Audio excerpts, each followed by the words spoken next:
What's going on, Georgia Tech fans? This is Joey Weaver, co-fearless leader of From the Rumble Seat here, bringing you the first ever From the Rumble Seat Roundtable with a lovely panel of writers along with me. I'll first introduce my co-fearless leader himself, journalism student at the University of Georgia, Ben Tankersley. Ben, how are things going behind enemy lines up there? Oh, well, they're not bad. It's great to hear, man. Great to hear. Next we got Kiefer Milligan, aerospace engineering grad student at Georgia Tech. Kiefer, you staying alive through the semester so far? Barely. It was career fair week this week. I've never had so many people on campus ever. I can't imagine how you're handling all that, as well as some of these post-practice press conferences and things like this, but been great having your coverage there. Finally, Tyler Duke, communications major up at Kennesaw State. Other guy that's been representing us in the press box. Tyler, are you hanging in there as well? Yeah, doing well. Looks like I'm joined by my cat here, obviously, in the background, but yeah, looking forward to this. Always a good time, man. I know you were in the press box, too, for Kennesaw State's first ever home football game this last weekend. Yeah, I was. They're looking good so far, but the opponents haven't been too good. But it's been really cool to see the whole, program lifting off and being a part of it. Head coach is former Paul Johnson associate Brian Bohannon. They run on the same offense up there? Yeah, it's very similar. A little more spread option kind of, passing game oriented in some ways, but it's still very Paul Johnson-like in how he runs it. Pretty simple. Cool. Good deal. So for those unaware a little bit how this is going to work, we put up a thread on Sunday afternoons, maybe Monday mornings, asking for roundtable questions. We also invite these questions via Facebook, via Twitter, via email. Not every question is going to be selected, but we're going to kind of take a few and go around the horn and get some thoughts every week. This is the first time we're doing it in this format. Hopefully it goes well. We'll see what happens, and we'll keep tinkering with it. But I got to try to make it happen throughout the fall, so we'll get some good reader interaction in there. But if you guys are ready, we'll start out. The first question we're going to talk about tonight is from the Rumble Seat user FB Buzz. And his question was, can Tech have one loss to a quality opponent, such as a Clemson and Notre Dame, Florida State, and then go undefeated for the rest of the season and still be in playoff contention? And we'll start with Ben. What are your thoughts there? Right now, I think the only one that I actually see us losing to right now would be Florida State. Coming into the season, I wasn't really too sure if Dalvin Cook would be playing or not, but he is, and he's playing pretty well right now. So if we were to lose that game and then go undefeated, I think we would have to beat Florida State in the ACC championship. But yeah, I think that's definitely a possibility to see us in the college football playoff. Yeah, Cook does look pretty much every bit as good as advertised, so that'll be a tough one for the homecoming matchup, no doubt, here in another month or so. Tyler, what are your thoughts? Do you think they can make it into the conversation even with one loss? Well, I mean, it's good to get the hype we've received for having the number one strength of schedule remaining, so at least people should recognize that it's a hard schedule. I think maybe there's two ways to do it. I think one way is if we lost against Notre Dame on Saturday, is that if that was our only loss and then they went on to run the schedule with still beating Clemson, Florida State, Georgia, I think there would maybe be a shot that way.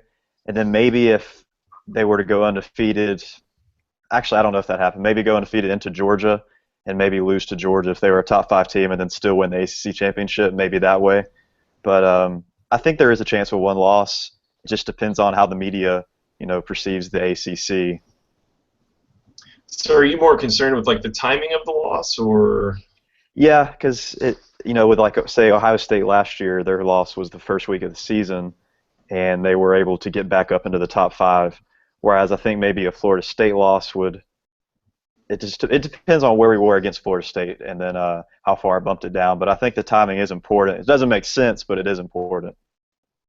Yeah, I mean, and that's consistent with, I think, what we've seen over the last number of years is teams that play well at the end of the year obviously get that preference over teams that start out well and maybe kind of stumble a little bit towards the end. So Kiefer, one loss Georgia Tech. You got them in your playoff lineup? I think it'll be pretty tough, honestly. Looking at Florida State last year, there was a lot of debate about whether or not they should be in with, even though they were undefeated, and people really pounded the table saying, no, they're undefeated, they had to be in, and they laid that egg in the Rose Bowl, and I think that really hurt the ACC when it comes to maybe a one-loss team getting in this year. The Big 12 got snubbed last year. I don't really think they're going to get snubbed again this year.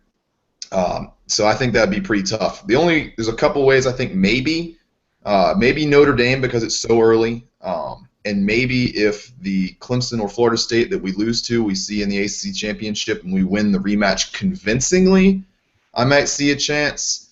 But I think it's going to be real tough based on the ACC's performance in the playoff last year. Yeah, absolutely. That rematch possibility does sound like a real helpful opportunity, I guess, should the opportunity present itself. I personally am really concerned about the Clemson matchup. I think schedule-wise it sets up pretty poorly. That is the weekend after exams, which traditionally has been a time over the last few years where the team has not played its best games. That's created such debacles as Duke last year, Middle Tennessee State a couple years ago. Try not to talk about that one too much, but it is what it is. And so that one really does concern me. You're going on the road into a hostile environment, playing a really good team, after spending a week of a lot more studying and in the classroom rather than doing film study and practice and such. And so that one, to me, sets up pretty poorly. But I do like the opportunity to possibly play them again in the ACC championship, kind of like you were talking about, that you can kind of avenge a loss like that and almost legitimize yourself a little more by getting past them the second go-around, I think. I'm interested to see where it takes us. I think that this weekend's going to tell us a lot about this team. You're going to learn a lot about them and really kind of either validate or find questions with the hype that's been surrounding it. Anyone else have anything to add more about that subject? Yeah, the Clemson game does worry me, and it's weird because I think the game will be completely opposite of last year, where it was a really good defense combined with a bad offense because Cole Stout was behind center, and this year their defense looks a lot weaker because they lost so many guys, but the offense seems like it should be pretty high-powered.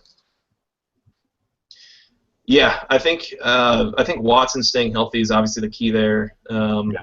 I think it's been going so well, so far so good in that regard. And they had their injury to their top wide receiver, Mike Williams. His status, around that time is maybe when he would be coming back, if I'm remembering that correctly. But yeah, definitely could kind of be a big change, from last year where the defense was all they were talking about, and now as the offense they got to kind of lean on. But I'm interested to see what they do in some play against some tougher competition with new offensive coordinator in place after Chad Morris left. So yeah, so that's some things to come. But let's get a little more into the Notre Dame game this weekend. Georgia Tech obviously traveling to South Bend. They play a game at 3:30 on NBC against Notre Dame, probably one of the biggest games of the weekend. Potentially was a college game day candidate until ESPN decided that they'd rather go to Tuscaloosa for like the 5th time in the last 3 years. Originality is obviously a major priority over there, but that's okay. So we're going to go first to a question that was a little bit of a late submit on the thread, but we thought it was a really good one. Wanted to include it. So the question was, what makes the Notre Dame offense special? Kind of asking, what system do they run? How is it unique to them? What makes them tick, and what is Georgia Tech going to have to do to contain them? And that's submitted by Packerman, one of the more frequent commenters around the site. Ben, Tyler, I'm not sure how much you guys have been able to watch Notre Dame so far, but I know Kiefer, you did a film study recently that's going to be publishing on From the Rumble Seat Thursday morning. Why don't you take this one to start out with? What have you seen from Notre Dame? What kind of things can Tech fans expect to see from them on Saturday? Sure. They run a pistol set. They run 2 wide receivers to the far side and 1 to the short side with 1 running back and QB in the pistol. And I think the thing that stood out to me is how much with Texas they were playing a numbers game. They would put 3 wide receivers to one side, and then they'd throw a screen to that side if they felt they had good numbers for blocking schemes on that side, or they'd run it up the middle if they felt they had it up the middle. And I think a lot of that has to do with their the pre-snap reads, and that's something to watch because against Texas, that was Zaire making those reads. Can Kaiser make those same reads on those types of plays? Another thing they like to do is they really like to run to the edge. Process seems to like to hit the edge more than the middle to me, and they like to use two tight ends on one side to do motion sweeps to the side. As far as vertical passing goes, I think everybody's pretty familiar at this point with Will Fuller, and you're going to have to cover him. It's just plain and simple because it's going to be real hard to get pressure on that QB with such a special offensive line, and their real strength is pass blocking. So I think between sweeps and that numbers game and that one big-time vertical threat, those are the three things you got to look out for with the Notre Dame offense. Yeah, I watched the first half of the Texas game or so, and then just earlier tonight I was watching a lot of the first half of the Virginia game, and it was kind of some of the same stuff I was seeing. A lot of what they run is somewhere between like a pro style and like a spread style. They'll definitely spread you out, run 3-4 wide receivers, and then base their running game off the inside, once the defense is spread out. Big-time home run threat in Fuller, and they also love to do that kind of jet sweep motion of running side to side and using some of that athleticism to get around the defense. At the same time, they also do have that power running aspect where they'll load up with two tight ends. I haven't really seen it with a fullback, but definitely two tight ends and just pound you between the tackles. And so I think it's honestly not super different from maybe what a Clemson kind of has done traditionally under Chad Morris for the last few years, where it's kind of a balance between a spread type of set and a pro style type of set. Tyler, have you gotten a chance to watch them at all, or know any of what they do? Yeah, I watched a good amount of the Texas game. Obviously, it's going to be a little different now with Zaire not playing, and I think I was worried more about him because I feel like Tech struggles with scrambling quarterbacks often in the past, and I don't think that's going to happen as much now. But yeah, the thing that I'm ready to see our cornerbacks go up against the Fuller and their wide receivers, because there's been a lot of hype around DJ White and Chris Milton as a really good duo at cornerback, and they're going to be tested for sure. And then also the thing to watch, Notre Dame always really uses their tight ends well. They lost to tight end, but they're still plenty deep at tight end. So probably plenty of nickel sets on defense, and it's going to be important with I guess like Dominique Noble will be in some. Guys like that are going to have to cover the tight ends, and it'll be interesting to see what the defensive scheme is like and to see how we manage the tight ends. Yeah, definitely a huge thing playing Notre Dame. You mentioned the injuries, and Ben, I think you looked into this a little bit. Have you thought about any of how their attack might change? Look a little different with some different pieces in there. Well, with them taking hits to both their passing game, with Malik Zaire getting hurt, and their running game, I mean, it's really kind of like pick your poison at this point. I mean, like I said, they still have Fuller, who's a great deep threat. So I feel like we're going to see more passing than anything. Yeah, that fits Kaiser's MO. He's not as mobile as Zaire, and they love to run Zaire, but I'm not sure that they're going to do as much of that with Kaiser. And so I think the big thing, also kind of as some of you guys were talking about, is for DJ White and Chris Milton to really kind of try to limit any home run balls you might get. That last pass of the game that they won the Virginia game on was a play where they had Fuller in double coverage, and he still somehow beats the corner. I think the corner just misplayed the route, and the safety was out of position. And that's the kind of thing that will kill Georgia Tech if it happens, and they've got to work up against. Anyone else have anything they wanted to add on that subject? Yeah, I think when that up the middle game, when they lost Folston, I noticed a big drop-off in them even really trying it, at least against Texas. So Process definitely has the size to get up the middle, but I think Folston was more comfortable with his vision and with his ability to move through the trash. So that's something I was really worried about going into the game, is that big offensive line is going to shove us off the ball, and they're going to shove it down our throats. I'm not as worried now, but we'll see. Yeah, and Procise is a converted wide receiver, so probably a little more comfortable in space, on the perimeter and navigating through some zone blocking type of schemes. Unless anybody had anything else, we will go on and move on to our next topic. Again, kind of sticking with the defense. This one came from John Eisen at JM_Eisen on Twitter. And he wrote in saying that Freeman and the defensive line had a huge game against Tulane despite only recording 3 sacks. Does that success carry over to the Notre Dame game? And Tyler, we'll start with you. What were your thoughts on the defensive line? What do you expect this weekend? Yeah, I was a little limited in watching the game. I actually had the TV in the press box at Kennesaw State watching the Tulane game. So a little limited, but I still was able to see a good amount.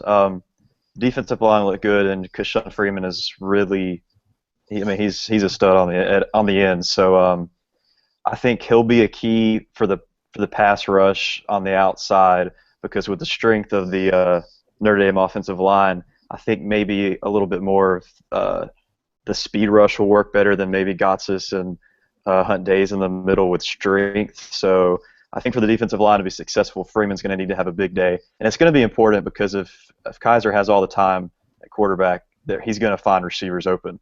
So they've got to really limit his time in the pocket and try to make him make a mistake. Yeah, definitely a huge thing with a young quarterback like that is to send some pressure, try and get him out of his element. Ben, I know you were out of town last weekend. Did you get a chance to watch the game, and what were your thoughts on the defensive line? I got to watch a little bit of it, but mostly I depended on Twitter updates. It's always fun when your phone is dying. I was going to say, always a reliable source of news. Oh, yeah, absolutely. A lot of what I got was that, just like you said, even though they weren't getting the big sack numbers, they only had 3 sacks, they were still getting consistent pressure on Tulane's quarterback. What I'm interested to see this week is how that continues against a much better offensive line. It's no secret that Notre Dame's line is just loaded with talent, but this is definitely the best defensive line Tech's had in a long time. So it will definitely be interesting to see what they can do. Yeah, huge early season test for a unit that we imagine to be improved against a unit that's probably, one of the top 15 units in the country as far as their offensive line is. Kiefer, strategically, what do you kind of expect from the defensive line this week, and I guess maybe more so the defensive front 7? Do you expect many situations where they're leaving it just at 4 pass rushers, or do you see them bringing a little more pressure from the linebackers this week? I think we're definitely going to bring some pressure on this one. This is probably the best pass blocking unit we're going to face all year, and I just don't think we're going to be able to get adequate pressure, especially considering you've got such a big deep threat on the outside with just 4 guys. Both our linebackers excel on the blitz. It's probably one of their best traits, so I think we got to use that this week. Another thing I want to look at, and I'll be curious to see, is do we put Gamble back outside, or do we go with Rook Chungon? Because maybe we want to get that extra pass rush. That's going to be really important against this unit, but at the same time, maybe we put Gamble out there because they really like to run to the edge. We may need a big body out there to really set the edge and force those sweeps back inside. Yeah, I could definitely see him wearing a couple hats this weekend. The coaches were kind of talking about how Gamble can play both outside and inside just depending on need, and this is definitely one of the games that came to mind where there would be a need to play him outside. Interested to see what they do. I'm kind of in that group too, where I think they're going to have to be bringing some extra pressure.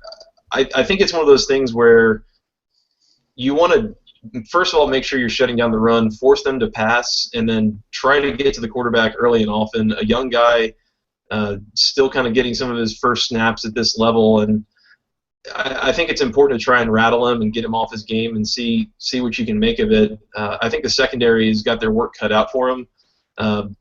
They might not be getting a ton of help from linebackers this weekend, as I imagine it. And so that's how I imagine the defensive game plan to go, is bringing probably no less than 5 on most plays, committing linebackers fully to either stopping the run or getting to the quarterback and not really doing a whole lot of helping in coverage. Anybody else, is that kind of how you guys see it, or any differing opinions there? What do you expect? Nice. All right, good stuff. Cool. Thanks to John Eisen for the question. Let's move over to the offense a little bit. So this comes from user JCGT on the site. The question goes, does Paul Johnson open up the playbook for this one? Notice we haven't seen any wide receiver reverses or B-back wheel routes yet, anything like that. Nothing too fancy. And I think he's right. The play calling has been fairly vanilla so far. So Ben, what do you kind of make of that? Do you expect that to change this weekend? Well, first of all, I wasn't surprised at all that we didn't get too creative with the plays against Tulane and Alcorn State, just because do we really want to give that film to everybody? It doesn't make a whole lot of sense. This week, I do think we'll see a few more plays that we wouldn't normally see. Something I'm very interested to see is Marcus Marshall in the passing game. He's an electric player and hasn't really gotten a whole lot of chances to catch it. So I could definitely see a couple wheel routes with him, getting him just in open space, just seeing what he can do. Kiefer, you see this one getting a little weird on the play calling side of things, or kind of staying a little more standard and typical? Definitely, I think it's definitely going to get a little bit different for a couple reasons. First of all, I'm sure Paul Johnson's been waiting for this one. No reason to really show the game tape on the first two. And the other reason I think it might get a little bit funky is Brian Van Gorder's defenses against the option. If you go back and look at Navy games in the past, they aren't really what Georgia Tech's been used to seeing. Georgia Tech's used to seeing a four-man front with a flex-to-back middle linebacker and outside linebackers right up there on the defensive ends. He runs a three-man front with three linebackers and two outside linebackers on the edge against Navy last year. That was something I had a hard time explaining because it really let the wide receivers free. And I really, if he comes out with that, and I'm really not sure that he will, the plays in the passing game could get real unique. And I'm sure Paul Johnson's prepared for that. It's the most recent formation Van Gorder's used against the option. So it'll be interesting to see what Notre Dame does and how Paul Johnson responds. Yeah, and I think that's definitely where some of the more A-back passing that you've been seeing in the first couple of games, a little more than usual, I think that's definitely where that would come into play is if you're really stacking the box with some linebackers and stuff, is getting the A-backs out into space, getting the ball to them that way. You might see that strategy change a little bit. Tyler, do you expect a little more passing, a little more rushing? Kind of, what are you looking at this weekend? Definitely more passing than we've seen so far in the first two games. I mean, I think we're probably barely to double-digit attempts through two games, if I recall correctly. So yeah, definitely more. And I think it really depends on how the game starts out. I think there will be some interesting play calls to start out in the game, but I could easily see a scenario where if we're really pounding them, kind of like the Georgia second half where we're just giving the ball to Scove, almost every down if we can, and just banging it right up the middle. So I think to start out you'll definitely see that, but if we get a nice lead going into the second half, and if Scove is running well, then don't be surprised to see him get the ball 15 times, and it's just in the second half if the lead's there. Yeah, absolutely. That's definitely a possibility if that goes on, and if it's working, I mean, keep going to it. Force them to stop it before you go to anything else. Something I'm kind of interested to see is if they go to an early home run ball. I think that's something that they might try kind of on the road. A defense that maybe thinks kind of highly of itself and has been preparing all week, and throw them something they're not ready for pretty early on. Try to get an early lead. Kind of interested. That's something that I'm kind of keeping in the back of my mind. I might kind of expect. Then again, with Paul Johnson's semi-history, I guess, with Brian Van Gorder, might try and run his system, as straightforward as possible and show him that, yep, it works. Wouldn't put anything past that guy. So definitely interested to see. Y'all have any more thoughts on offensive strategy for this weekend? Just going off what you said about Paul Johnson running his offense on Brian Van Gorder. Nothing would make me happier than to watch that. Yeah, and with that, I'm hoping.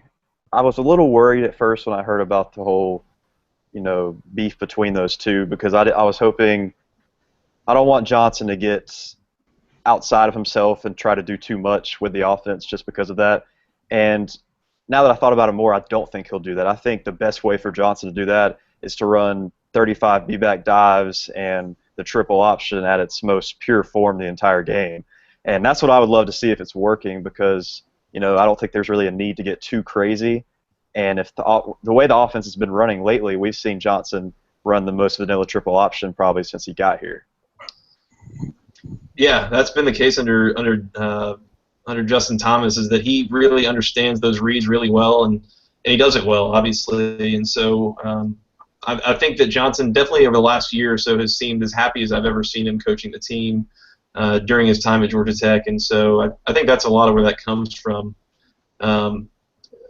Spoiler alert, got a little column coming out on Thursday. Basically, Johnson's going to try and downplay this whole thing with Van Gorder in the past, and I don't really remember it and whatever. I promise you that guy remembers it very, very well, and I promise you that he will, have no mercy if the opportunity is presented to actually have some. I don't see it happening. I think he's going to run it up if at all possible, but time will tell. And again, Notre Dame's very good defense, very good defensive front, which is something that Georgia Tech has struggled with in past years. So interested to see kind of what Van Gorder does to defend him. We'll move on. Last question here comes from GT Fenton, user from the Rumble seat. He asks, we haven't had any really slow, methodical death march drives this season so far. Is this the result of inferior competition, or has the triple option become unstoppable with the personnel we currently have? And do you think we'll have any or many of those versus Notre Dame? Kiefer, we'll start with you. What's your take on what you've seen so far and what you expect from this weekend in that regard? I think not so much the level of competition, but what our competition is really trying to do to us. If you go back and think about last year, they were in those death marches at the end of last year. They were really pounding the B-back over and over and over again. And in games like Miami, we pounded the B-back over and over and over again. If you look at the way Alcorn State and Tulane have defended the option, one didn't really defend the B-back all that hard. They just they left the middle of the field open. So when we ran B-back, it was an explosive play to Marcus Marshall going 60 yards. And if you look at Tulane, they did the exact opposite. They crashed hard to the B-back, so it really wasn't effective enough to really pound it consistently, and they weren't really defending the A-back well enough to make it a death march. So I think if you look at that, Notre Dame's going to not necessarily try as hard to take away one option or leave one option as open as those two teams did because they're a little bit more confident in the guys they've got. But so, yeah, I'd expect a few more death marches, a few more 4 or 5 yards of play marches down the field. I'm hoping Scove runs angry. He in the press conference after the Tulane game, he said that the Stanford game last year left a bad taste in his mouth. I'm really hoping we see that on Saturday. I'm expecting a little bit more methodical offense to keep the ball out of Notre Dame's hands. Ben, what about you? You ready to see a couple of death marches this weekend? Absolutely. I'm right there with you, Kiefer. I think the first one we're going to see, opening up the third quarter, I get the feeling that Tech's going to defer the first kickoff to the second half. Then I'm thinking we could see a 7-8 minute drive to open up the second half. Just kind of finish sticking the knife in Notre Dame and start to twist it around a little bit. That would be pretty sweet. It's kind of like a great image in my head, you know what I mean? Tyler, when you look at this matchup, do you think it's going to require a couple of these, slow, methodical drives, or do you think explosion is something we might see a little more of again this week? Well, I don't think you can ever be, upset with explosive offensive.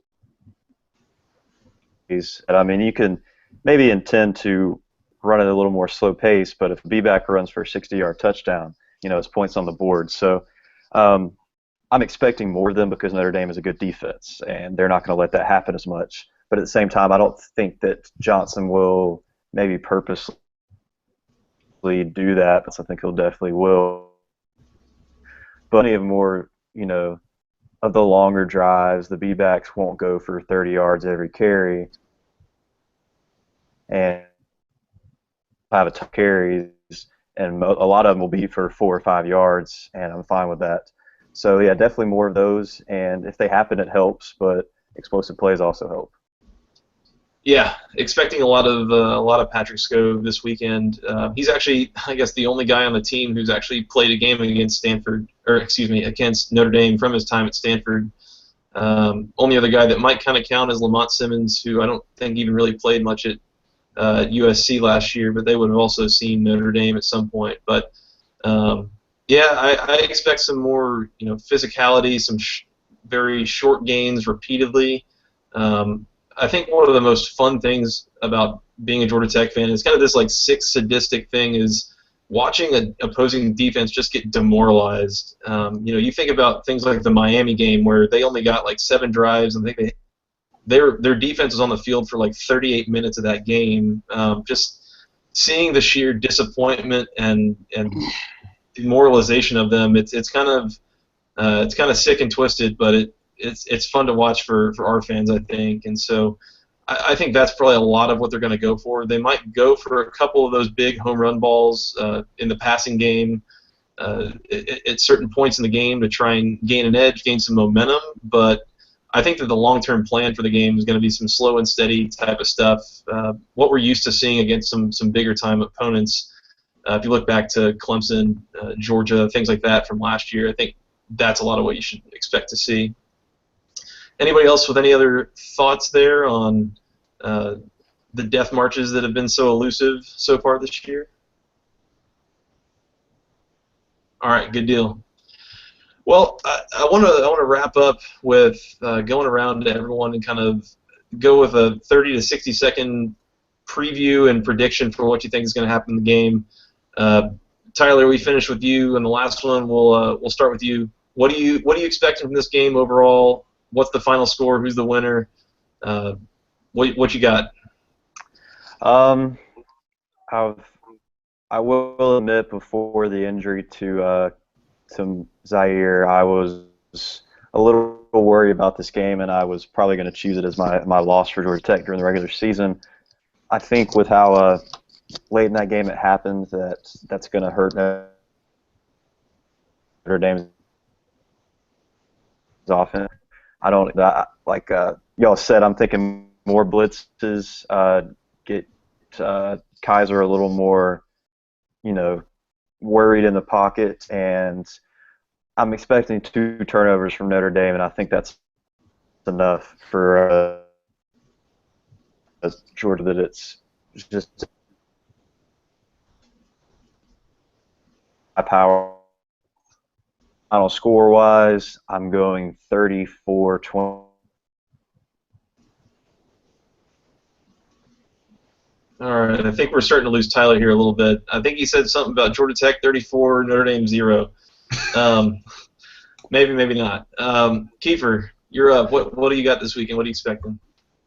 Everybody's talking about how is Notre Dame going to stop Paul Johnson's option offense, but the game is really going to come down to, can the Georgia Tech unproven defense stop the Notre Dame offense? And I think it's going to come down to possibly a couple mistakes by the new quarterback Zaire, really ending the few drives that they get and putting the nail in that coffin. On the other side of the ball, I'm hoping that everything goes all right with the offense, but I think it's supposed to rain this weekend, and if it does, that wet track can really hurt you if you take false steps against counter option or any type of misdirection.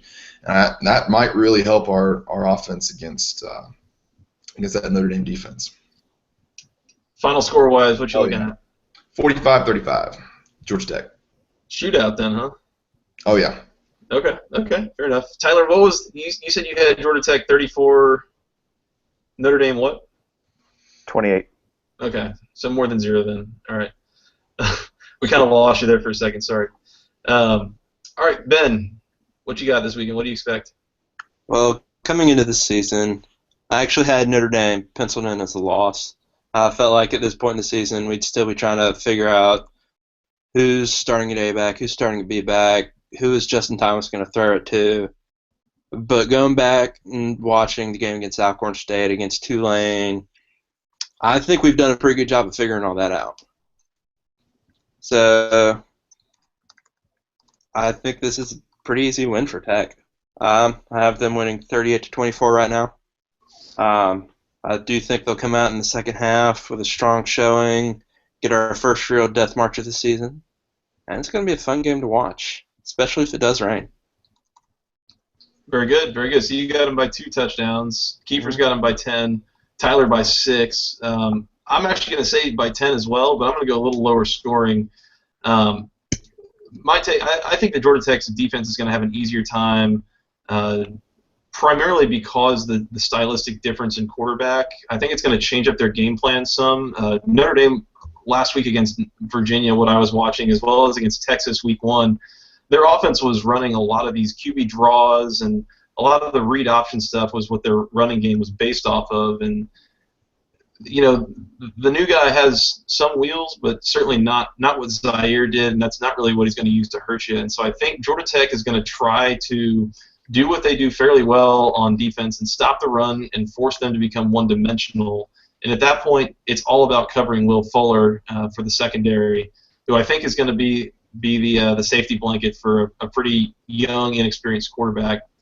Offensively, I somehow foresee the offense struggling a bit. They got a big, bad defensive front 7, which ironically is the same thing I was saying against Mississippi State last year. But you know, I think that they might struggle a little bit, especially with some of the defensive linemen trying to block them. And I look at the Clemson game last year as an example of that. Is when Grady Jarrett was on the field, he was taking away the B-back dive by himself. And if Notre Dame's defense can do that, they're going to be, you know, one step ahead of the offense in a lot of ways. And so I think it's a little lower scoring.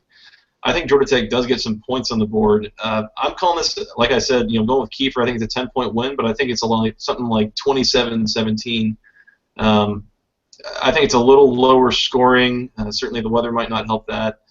And the thing that I keep going back to in my head is how Brian Van Gorder's defenses have really struggled traditionally against the likes of Navy, and how Notre Dame for years has struggled to defend Navy. For whatever reason, you know, a significantly less talented team, and Georgia Tech is effectively like a superpowered version of that, you know, talent-wise. And so really interested to see what they can do. Anybody have any last thoughts before we sign off here? No? All right. Good deal. Well, this has, of course, been the inaugural edition of this From the FTRS Roundtable. Keep submitting your questions on the weekly threads. Send them in via Twitter, via email. Send us a carrier pigeon, a smoke signal, whatever you got to do. Georgia Tech at Notre Dame, 3:30 p.m. Eastern, 2:30 p.m. Central on NBC on Saturday. Looking forward to it. Go Jackets. Get that victory. Bring it home. We'll talk to you guys later. See you guys. See you.